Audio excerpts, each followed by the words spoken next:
My rugby journey started when I was sort of 4 or 5 at Stirling County until the start of second year when I joined Dollar Academy. Through that I also did Scotland under 16s, 17s up to 20s, and then last year started at Glasgow and I've done about a year and a half of that.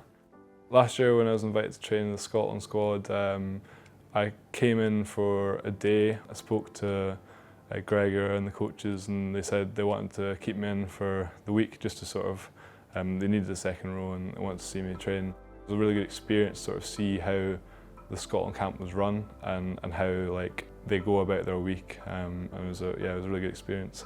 Some of the learnings I took away were a large part was recovery.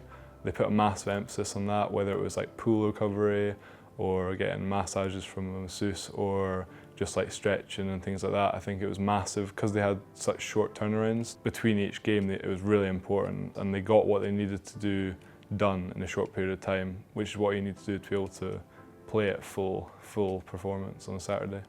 My first Super Six experience was good. It's very physical, I found, especially even compared to under 20s. You know, it's all older men, a lot larger. It's a bit slower than 20s, but the physicality I think suited me quite well. Overall, I think it was a good development because I hadn't played a lot of games in the last year, done a lot of training, so it was a good opportunity to put my training into actual games and see how it progressed. I've played more games than I had last year going into the Six Nations, which I think is really important for young players. Just like playing week in, week out, that's the best way to develop, I think.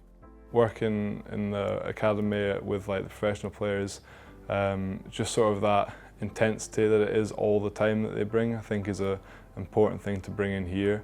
I think that's when you sort of get the best out of everyone, is when you're always training at that sort of intensity and people are sort of questioning things and really trying to improve at a quick rate. Learnings I've taken from last year were I think managing the game when things aren't going your way, how to sort of limit damages if certain things, for a position like me in the lineouts, if that's not going well, how can I deal with that? Also looking at each game, how we can develop or progress each game. I think, you know, a lot of the time we were sort of stuck in the same place at the start of each game when we didn't really kick on, which is part of the issue.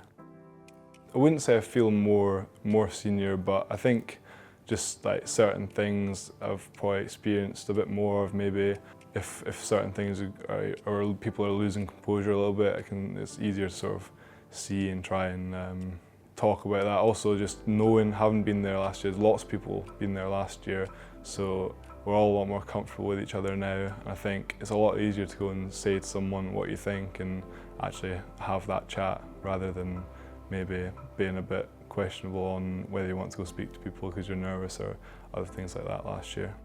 Last year's under-20s experience was tough at points. You know, we were all sort of stuck in this hotel, not really allowed to leave for a month. You know, it was a good bonding experience, but it would have been good to get out and, you know, experience some other things, especially when things are not going well for us. Overall, it was a really good learning experience. Like, I learned a lot of things. I think we all did. We were very young, and I think that's only going to be a good thing for this year. A lot of experience from that to take in.